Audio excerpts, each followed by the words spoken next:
الحمد لله الذي أرسل رسوله بالهدى ودين الحق ليظهره على الدين كله وكفى بالله شهيدا.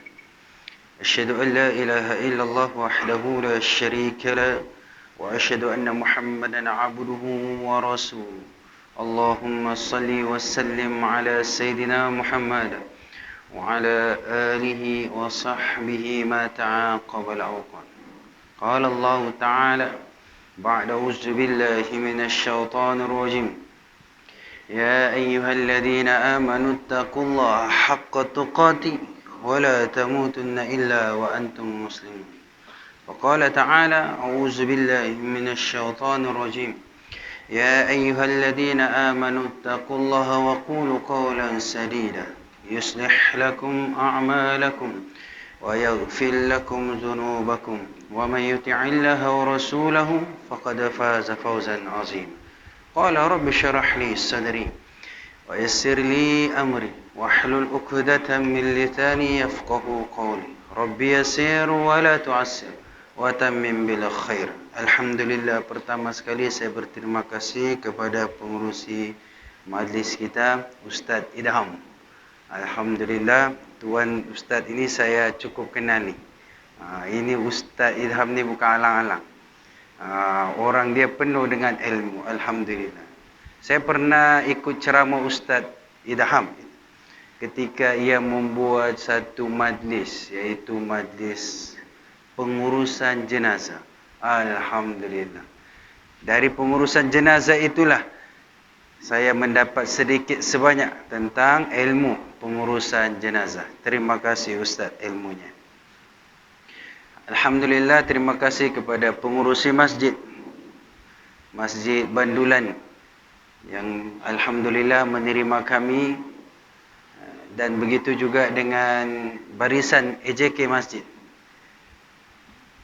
Dan saya hormati lagi, saya muliakan saya punya sahabat Al-Fadil Imam Haji Azlan dan tim jemaah ziarah sepanggar. Alhamdulillah, syukur kita kepada Allah Subhanahu wa taala. Pada malam yang mulia ini Allah Subhanahu wa taala, bagaimana tadi pengurusi majlis mengatakan, Allah taala yang gerakkan hati kita untuk menuju rumah Allah. Begitu juga Allah Ta'ala gerakkan hidayat itu kepada kita. Orang yang ada hidayat, yang dipilih oleh Allah Subhanahu wa Ta'ala sahaja, yang boleh bersama-sama pada malam hari yang mulia ini di masjid ini. Kenapa? Sebab ada orang yang di luar sana yang lebih gagah daripada kita, yang lebih sehat daripada kita. Mungkin ada yang lebih kaya daripada kita. Tetapi ini semuanya hidayah, pilihan Allah Subhanahu wa taala.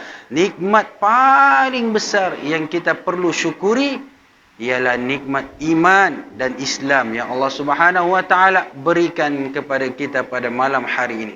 Mudah-mudahan nikmat iman dan Islam ini terus kekal dan terus kita diberi kekuatan oleh Allah Subhanahu wa taala untuk terus istiqamah di dalam beribadah kepada Allah Subhanahu wa taala. Amin ya Allah, amin. Alhamdulillah, pada bulan hari ini, iaitu di dalam kalender Islam, iaitu bulan Muharram. Di bulan ini penuh dengan sejarah, iaitu sejarah hijrah. Semua kita hari ini tahu tentang penghijraan Nabi sallallahu alaihi wasallam. Tetapi sejauh mana kita mengetahui pengorbanan dan susah payah Nabi sallallahu alaihi wasallam untuk berhijrah dengan tujuan, kerana ini perintah Allah, dengan tujuan untuk Nabi sallallahu alaihi wasallam menyebar luaskan lagi dakwah Islamia ke seluruh dunia. Inilah perjalanan hijrah yang tercatat di dalam sirah Nabi Muhammad sallallahu alaihi wasallam. Hakikat sebenarnya, para jemaah sekalian yang saya muliakan, hakikat sebenarnya kita semua ini sudah merasai hijrah. Kita semua ini. Yang pertama, dulunya kita di alam roh. Sebelum kita di alam rahim ibu kita semua, kita di alam roh. Di alam roh inilah Allah Subhanahu wa taala telah jumpa kita, telah ketemu kita dan berkata kepada kita tentang ketuhanan Allah Subhanahu wa taala. Dan selepas itu kita hijrah lagi, nak berceritakan tentang hijrahnya manusia ini.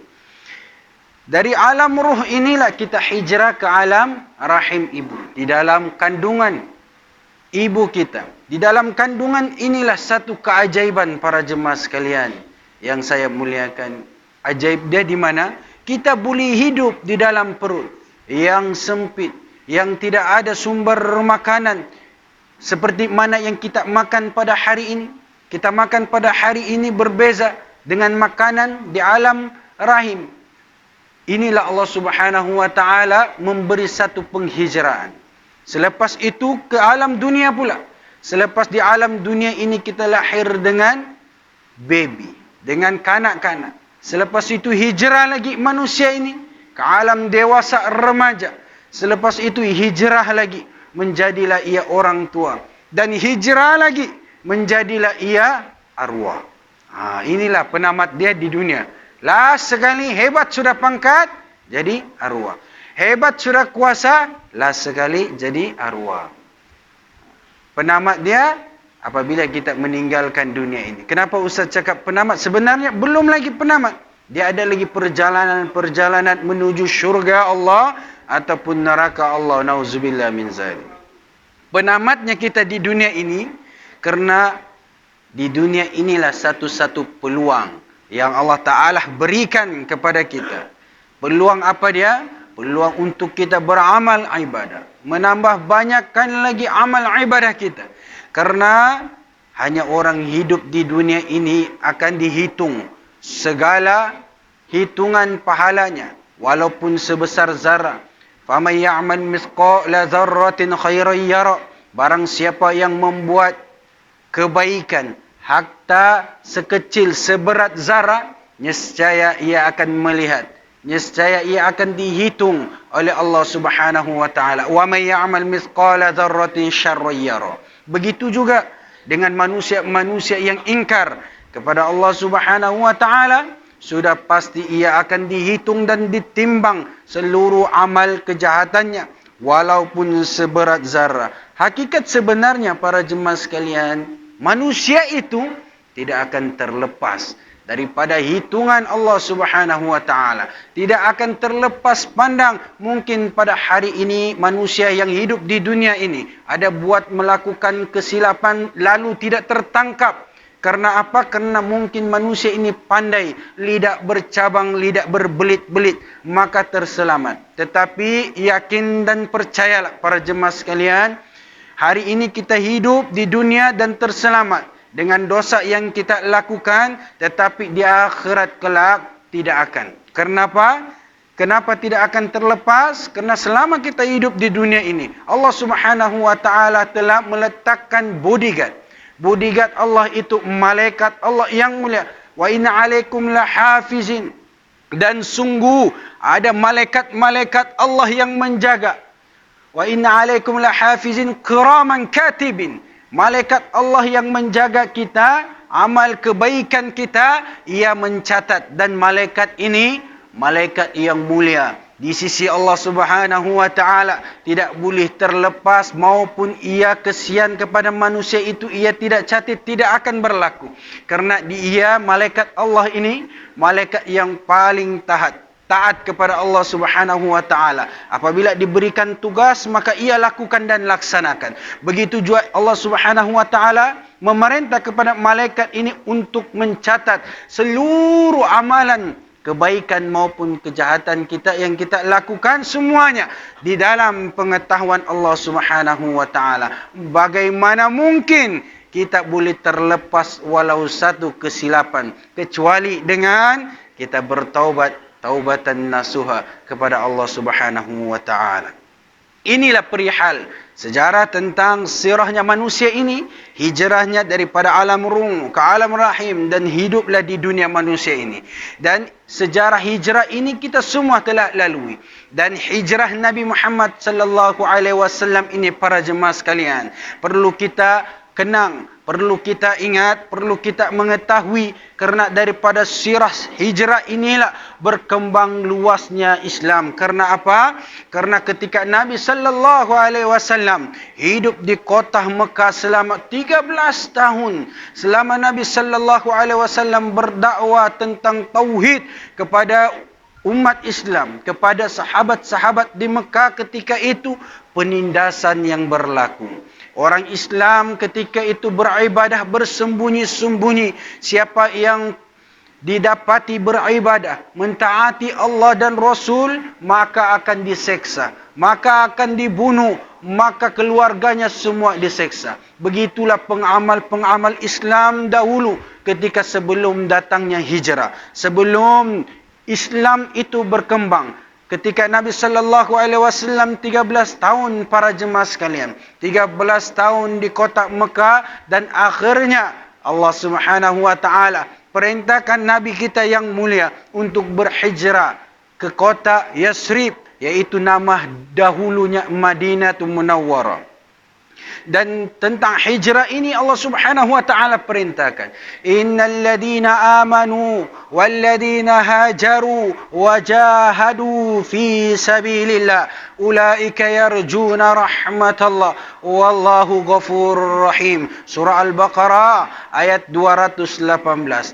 Sesungguhnya orang-orang yang beriman dan orang-orang yang berhijrah dan berjihad fi sabilillah, di jalan Allah Subhanahu wa taala, wa ulaika yarjuna rahmatallah, mereka itu mengharapkan rahmat daripada Allah Subhanahu wa taala, wallahu ghafurur rahim, dan Allah Subhanahu wa taala Maha Pengampun lagi Maha Penyayang.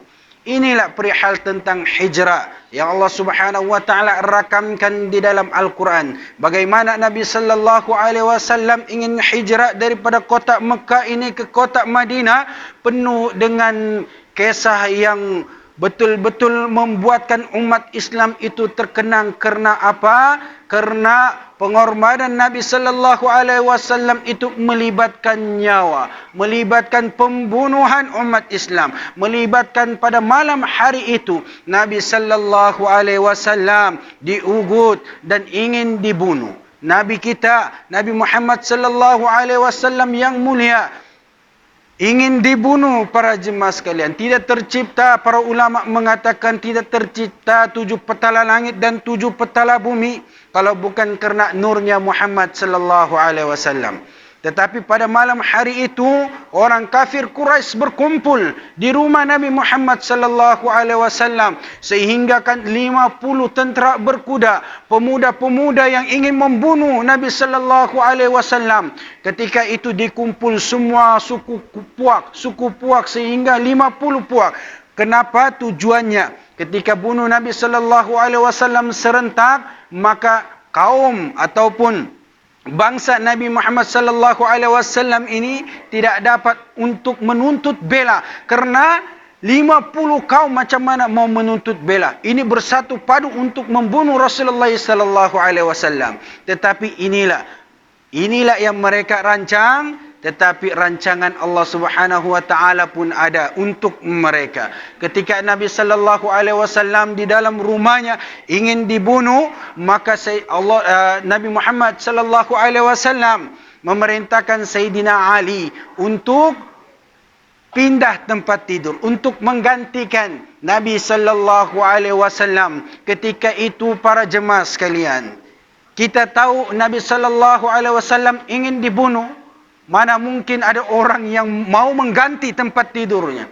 Sudah pastilah orang yang tidur ini akan dibunuh. Ataupun sudah pastilah orang yang tidur ini menggantikan Rasulullah ini, nyawanya di hujung tanduk. Karena apa? Mungkin orang kafir Quraisy ini akan serbu rumah dan tidak bertanya lagi, terus membunuh, karena tahu ini rumah Rasul. Karena tahu di dalam rumah ini ada Rasulullah sallallahu alaihi wasallam, dan di katil ini sudah pasti Nabi Muhammad sallallahu alaihi wasallam.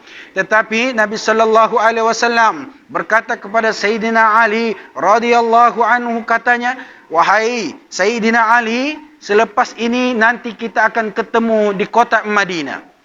Begitulah janji Nabi sallallahu alaihi wasallam.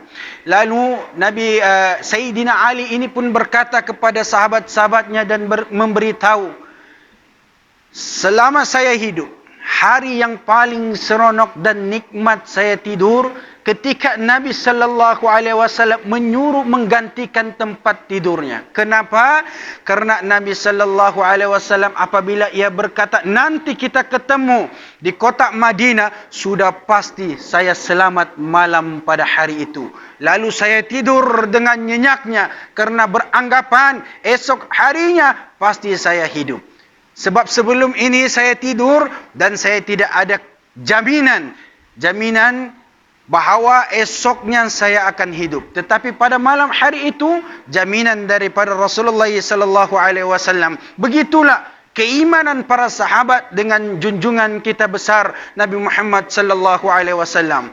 Dan ketika Nabi sallallahu alaihi wasallam mau keluar daripada rumah itu, dikelilingi oleh 50 ekor kuda dan 50 pemuda ataupun pembunuh upahan yang ingin membunuh Nabi Muhammad sallallahu alaihi wasallam. Dan pada hari itu juga Nabi sallallahu alaihi wasallam mengambil pasir dan membaca ayat yang kita semua sedia maklum, yang termaktub di dalam surah Yasin, wa ja'alna min baini aydihim sadda wa min khalfihim sadda fa aghshaynahum fahum la yubsirun. Allah Subhanahu wa taala jadikan dinding penghalang penglihatan mereka daripada mereka melihat Nabi Muhammad sallallahu alaihi wasallam. Dan ayat ini jugalah Allah Subhanahu wa taala balas kembali, jawab kembali. Allah Subhanahu wa taala jawab, "Wa ma ramaita idh ramaita walakinnallaha harama." Nabi sallallahu alaihi wasallam melemparkan pasir, tetapi yang mensampaikan pasir itu ke wajah-wajah orang kafir Quraisy ini adalah Allah Subhanahu wa taala. Yang menyebabkan kafir Quraisy ini tertidur hanya dengan kuasa Allah Subhanahu wa taala. Para jemaah sekalian, selepas itu Nabi sallallahu alaihi wasallam keluar daripada rumah itu menuju ke rumah Abu Bakar As-Siddiq, iaitu sahabat Nabi Muhammad sallallahu alaihi wasallam. Ke rumah Abu Bakar As-Siddiq, dari rumah Abu Bakar inilah mereka terus menuju keluar daripada kota Mekah. Para jemaah sekalian, Nabi sallallahu alaihi wasallam hijrah ke Madinah itu bukan terus ke Madinah. Bukan terus senangnya begitu. Karena apa? Karena ada pembunuh-pembunuh upahan yang akan mengejar. Nabi SAW itu berpatah balik ke Gua Sur. Yang kita kenali ini gua yang di mana Nabi SAW berhenti di Gua Sur. Berpatah kembali untuk menjadikan ia supaya orang kafir ini beranggapan Nabi sallallahu alaihi wasallam terus jalan, tetapi hakikat sebenarnya Nabi sallallahu alaihi wasallam undur. Umpama dia kalau di Bandulan ni kita menuju KK, sepatutnya dari Bandulan ini kita lalu bypass Tuaran, bypass jalan terus ke KK, tetapi hijrah Nabi sallallahu alaihi wasallam yang menuju Tuaran dulu. Karena apa? Karena di sana masih ada pembunuh-pembunuh upahan untuk menghilangkan ataupun tipu muslihat dari segi peperangan ataupun perjalanan. Jadi Nabi sallallahu alaihi wasallam itu ke Gua Sur dengan Sayyidina Abu Bakar As-Siddiq. Selepas itu Nabi sallallahu alaihi wasallam berdua. Ada pula yang bertiga, ada pula seorang lagi, yaitu Abdullah bin Uraikid. Kenapa Nabi sallallahu alaihi wasallam membawa Abdullah bin Uraikid ini? Karena orang Arab ini, para jemaah sekalian, ia ada satu ilmu. Ilmu Al-Zabiyah, Al-Jazabiyah. Maksudnya ilmu penghidu bau, penghidu jejak. Inilah yang ada kepada tentera kita yang ada di Malaysia ini. Orang-orang dia panggil orang-orang Iban, orang-orang ranger di hutan, ataupun tentera, komando yang tahu, ataupun polis yang khas, dia tahu. Dia tahu kalau kita di Malaysia ini kita menggunakan haiwan. Ada yang kita selalu tengok dia bawakan anjing untuk kejar jejak. Di negara Arab pun ada, para jemaah sekalian. Ketika Nabi SAW telah keluar, maka siang harinya sahabat manusia-manusia yang ingin membunuh Rasulullah SAW ini tersedar, lalu bangkit menerja rumah Nabi SAW. Dan ternyata ketika itu Sayyidina Ali tidur. Mereka tidak bunuh terus. Mereka berkata jangan bunuh dulu, cek dulu. Kenapa begitu? Itulah ketentuan Allah Subhanahu wa taala. Yang Nabi sallallahu alaihi wasallam janjikan kepada Sayyidina Ali. Ketika dibuka selimut, bukan Nabi, Sayyidina Ali. Maka mereka pun bermesyuarat memanggil Abu Jahal. Abu Jahal datang ke lokasi kejadian. Ke lokasi kejadian, Abu Jahal ini pun salah satu orang yang ada ilmu penjejak. Ketika ia sampai di rumah Rasulullah sallallahu alaihi wasallam, kawasan rumah Nabi sallallahu alaihi wasallam, ia melihat tapak kesan daripada kuda itu ada berapa? 50 ekor kuda. Bermakna kalau 4 kaki ada 200 ekor kuda. Manusia ada 50 orang, darab dengan 2 100. Bermakna ada tapak kaki di kawasan rumah Nabi Muhammad sallallahu alaihi wasallam itu 300 tapak kaki. Ketika Abu Jahal datang, dia boleh tahu. Ini ilmu penjenjak dia panggil. Dia boleh tahu mana satu tapak kaki Nabi Muhammad sallallahu alaihi wasallam. Dia pegang, dia cium, dia hidup, dia berkata inilah tapak kaki Nabi sallallahu alaihi wasallam, dan dia melihat bintang. Dia melihat bintang, dia mengatakan Nabi sallallahu alaihi wasallam menuju ke sini. Nak bagi tahu kepada kita semua, hijrah Nabi sallallahu alaihi wasallam ini para jemaah sekalian, hijrah yang cukup dahsyat, pengorbanan yang hebat Nabi sallallahu alaihi wasallam dengan para sahabatnya. Selepas itu dikejarlah, dikejar Nabi sallallahu alaihi wasallam sehingga ke Gua Sur. Ketika itulah Abu Bakar dalam keadaan ketakutan. Ketakutan apa? Sudah pasti apabila kafir Quraisy ini ketemu mereka, Nabi dan Abu Bakar sudah pasti dibunuh.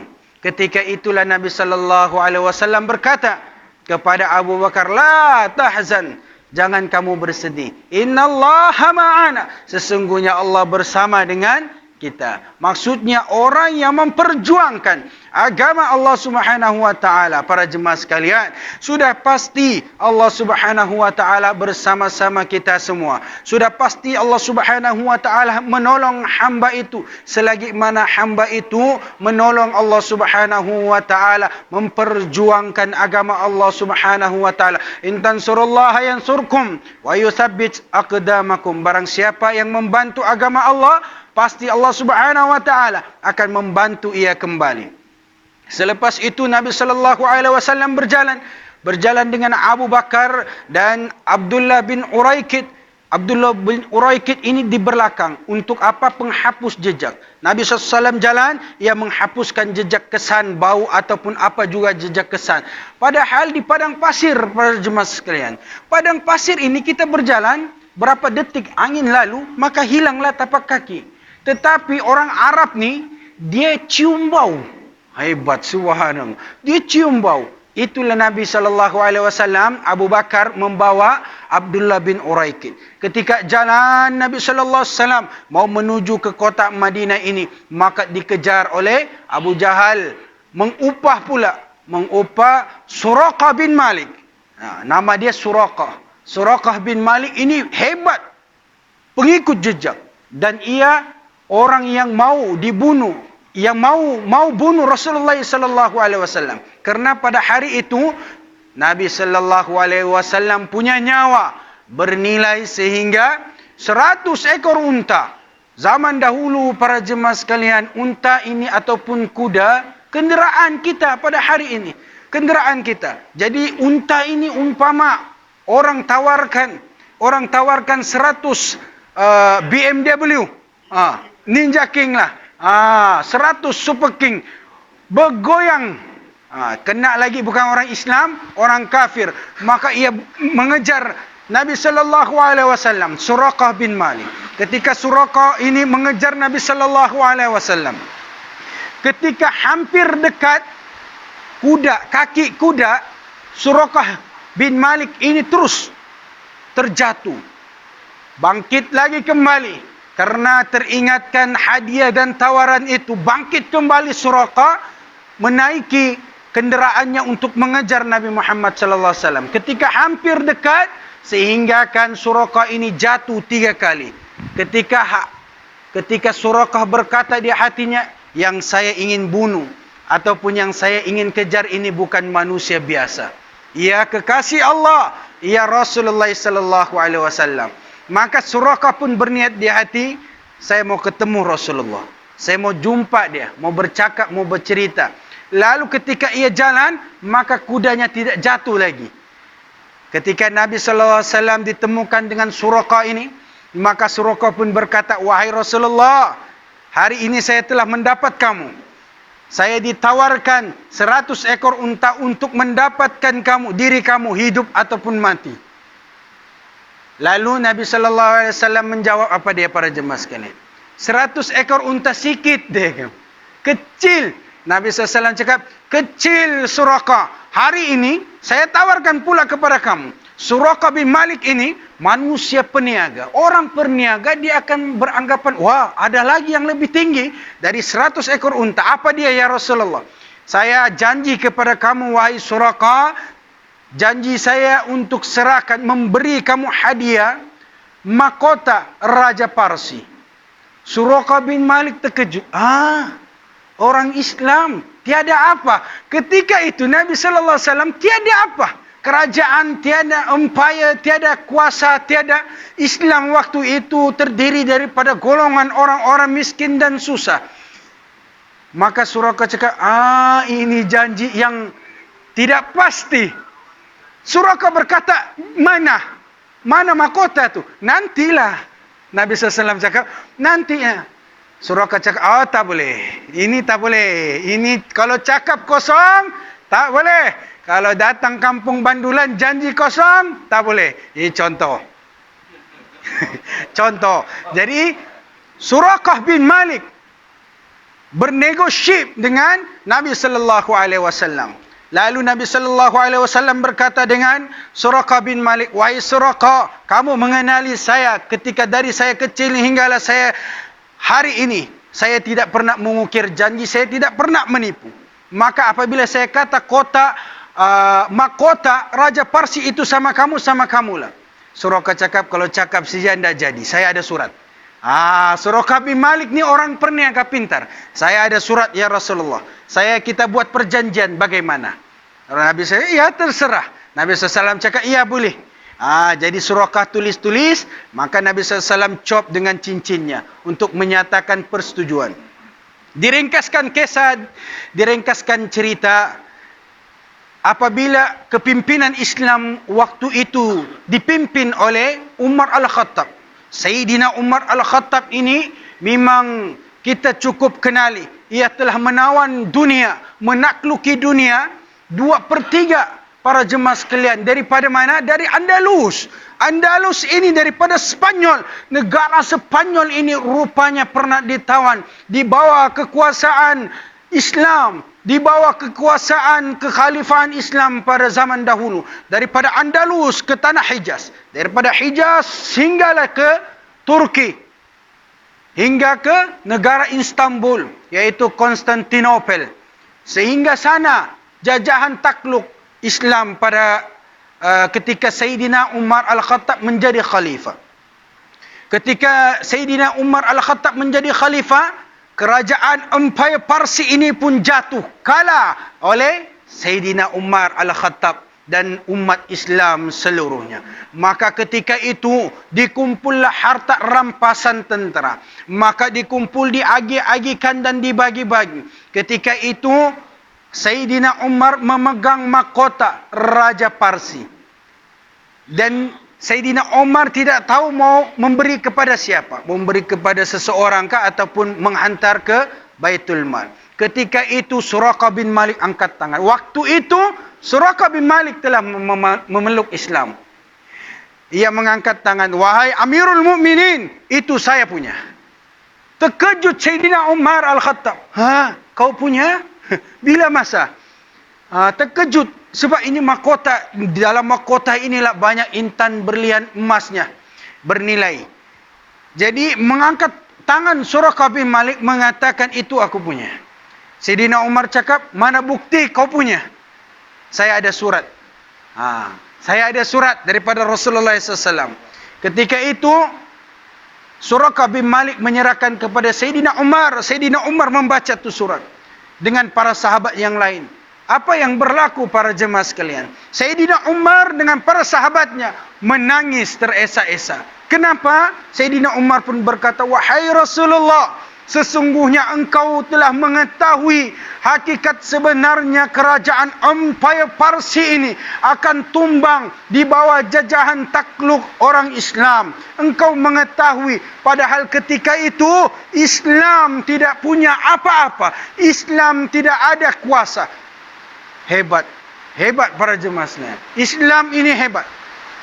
Apabila itu berlaku para jemaah sekalian, Nabi SAW pun datang ke kota Madinah. Apa yang berlaku di kota Madinah? Ketika Nabi SAW datang ke kota Madinah. Ketika kota Madinah Nabi SAW datang, di dalam kota Madinah ini ada satu penyakit. Ada satu penyakit yang berjangkit kepada orang-orang. Kalau kita COVID-19 lah. Sekarang ni kalau kita COVID-19. Pada hari itu ada satu penyakit yang berjangkit. Nabi SAW datang dan berceramah di masjid. Ketika itu Nabi SAW melambai orang yang berada di pintu luar. Umpama Nabi SAW di sini melambai orang yang di pintu di luar. Dan para sahabat lain melihat pintu tidak ada orang. Selepas habis kuliah ataupun ceramah nasihat daripada Nabi SAW, sahabat pun bertanya kepada Nabi, "Wahai Rasulullah, apa isyarat tadi yang engkau lakukan?" Dia pun berkata, "Ya sahabat-sahabat, ketika saya datang, saya duduk di sini, ada satu orang tua. Orang tua inilah penyakit yang selama ini yang berada di kota Madinah. Dan ketika saya hadir dan ketika saya sudah ada di kota Madinah ini, maka ia pun berlalu pergi. Dan sebelum ia berlalu pergi, ia datang melihatkan kepadaku hari-hari terakhirnya. Maka saya lambai mengatakan pemergiannya." Karena apa para jemaah sekalian? Nabi SAW ini rahmat untuk kita semua. Rahmat untuk sekalian alam. Allah Subhanahu wa taala antarkan Nabi itu ke muka bumi. Nabi Muhammad sallallahu alaihi wasallam itu kepada kita untuk rahmat sekian alam. Subhanallah. Inilah hikmah daripada junjungan besar Nabi Muhammad sallallahu alaihi wasallam. Dan ketika Nabi sallallahu alaihi wasallam sampai ke kota Madinah para jemaah sekalian, apa yang ia lakukan? Apa yang ia buat? Pertama, sampai ke kota Madinah, apa yang dia buat pertama sekali? Seperti mana yang pengurusi majlis kita mengatakan tentang rumah Allah. Masjid. Tempat mana masjid inilah umat Islam datang. Umat Islam berhimpun, bermesyuarat, bersilaturahim. Ketika Nabi SAW sampai ke kota Madinah, ia membuat masjid Quba. Siapa yang pernah sampai, yang membuat umrah, ia tahu tu masjid. Selepas dari masjid Quba inilah Nabi SAW buat masjid Madinah. Masjid yang besar yang kita pernah datang. Solat di masjid Madinah tu. Inilah perjalanan Nabi SAW yang pertama ia lakukan itu. Yang kedua apa para jemaah sekalian? Ia menyatu padukan, menyambung silaturahim antara kaum Aus dan Khazraj. Dua kaum ini para jemaah sekalian, ketika Nabi SAW belum sampai ke kota Madinah, dua kaum ini berbunuh-bunuhan. Dua bangsa ini tidak pernah damai, perang terus sampai berketurunan, sehingga kan mereka dua kaum ini tidak boleh berlanggar bahu, perang terus, berbunuh terus.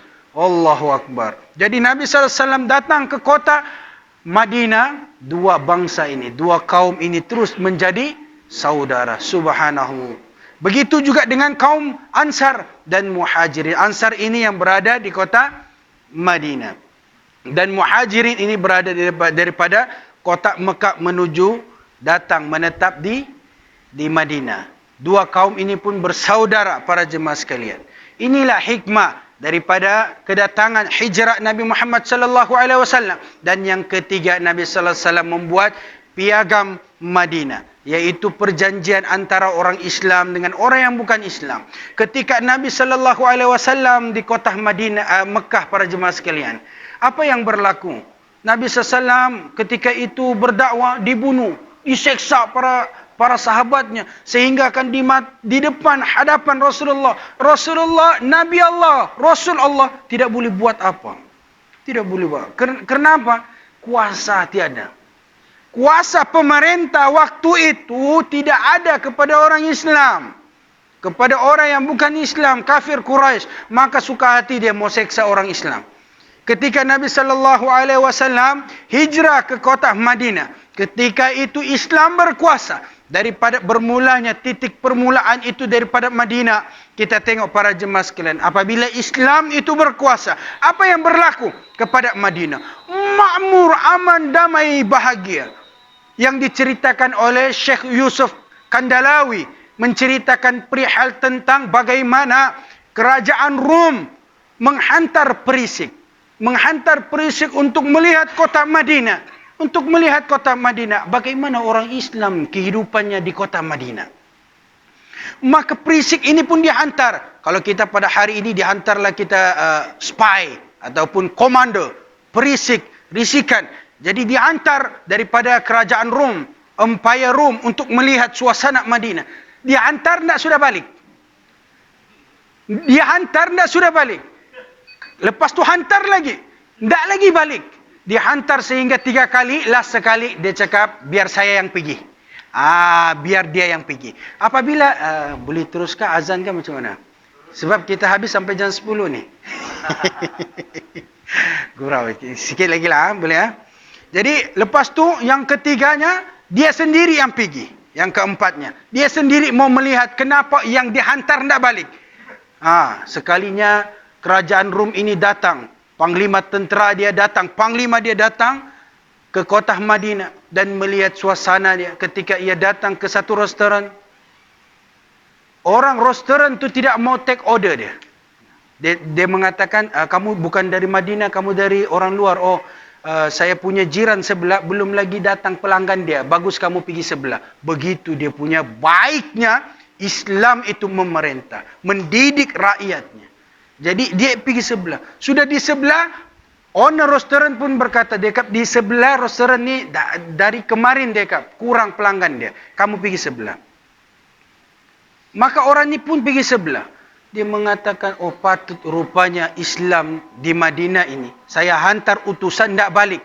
Kerana orang-orang Islam di sini terlalu mengambil berat tentang saudara si-Islamnya. Begitu juga apabila tawanan perang para jemaah sekalian. Apabila tawanan perang ini ditangkap, kalau orang Islam dibunuh, diseksa, ditindas, tidak diberi makan. Tetapi Nabi SAW buat kepada macam mana? Kepada tawanan tentera. Kita kalau siapa yang ada polis atau askar, dia tahulah macam mana manusia yang ditahan ni. Bagus mati, dia cakap lah. Bagus mati daripada jadi tawanan perang. Tetapi berlainan di zaman Nabi Muhammad SAW, apabila tawanan perang itu dapat, Nabi SAW tidak seksa. Nabi SAW bagi makan. Nabi SAW cakap apa dia? Kamu mau bebas, bayar.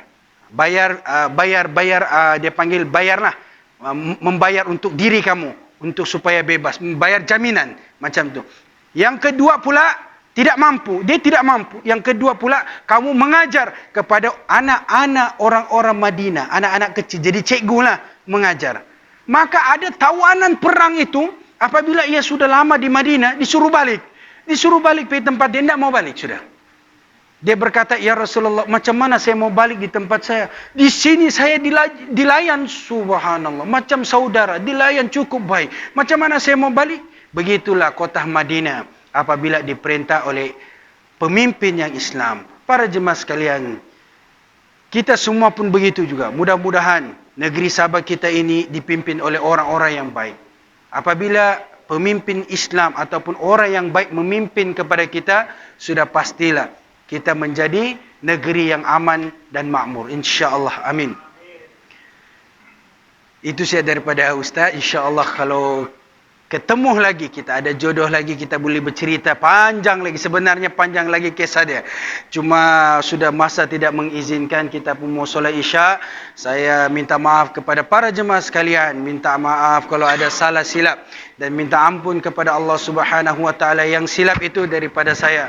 Dan yang betul itu semuanya daripada Allah Subhanahu wa taala. Saya minta maaf kepada para jemaah sekalian dan berterima kasih kerana mengajak kami, dan saya minta ampun kepada Allah Subhanahu wa taala. Akhir kata, insya-Allah mudah-mudahan berkat pertemuan ini kita akan ditemukan lagi, mungkin di masa lain ataupun di syurga Allah Subhanahu wa taala, insya-Allah. Amin amin ya rabbal alamin.